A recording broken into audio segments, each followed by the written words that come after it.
This video will walk through how to connect your email, send messages right from within Travefy, and how to keep everything organized all in one place. To get started, select your name up at the top right, and from here, select your account option. Next, select linked accounts on the left-hand side, and up at the top, you'll see an email tab. When you select the email tab, you'll see a drop-down list of all of these different types of accounts you can decide to connect to Travefy. Select the specific account that you would like to connect and just grant permissions. This allows Travefy to securely connect your inbox so your communication stays seamless and professional.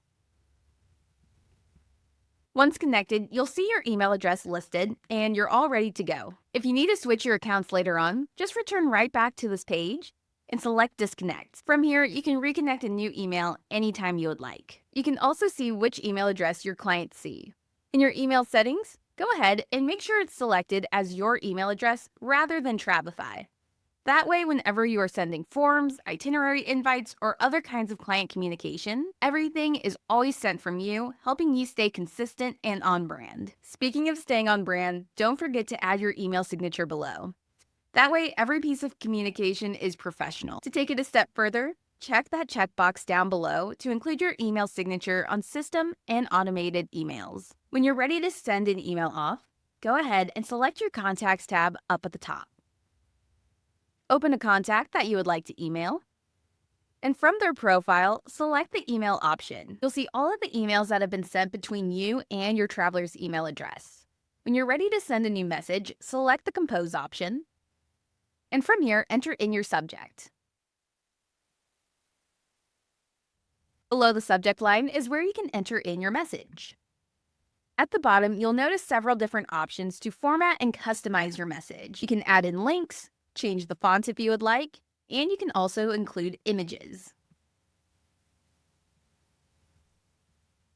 This way, every email that you send out always matches your style and your branding. When you're ready, go ahead and you can select Send to send this email off, or if you want to send it later, just select Save as a draft and come back to it when you're ready. You'll also notice the option to include your email signature, which you can add within that account settings where we initially set up the integration. But as you can see, every email that you have sent is saved right within your traveler's contact profile. So that way you can always have the full conversation's history at your fingertips. You can also view all sent emails in your inbox, so no more having to dig through multiple tools to find what you've already sent. In addition to sending off single emails, you can also send emails up to 25 travelers all at once. To do so, just select all of the travelers that you would like to send your message to. Select the three dots right next to Filters, and select the Email Contacts option. You can choose whether or not you want to CC yourself, as well as your message. Just like before, feel free to edit this as much as you would like before you send the email off. But that's it. Keeping communication open and organized not only saves you time, but also shows how professional you are to your travelers. Thanks so much for watching, and make sure to check out the rest of our Getting Started video guide.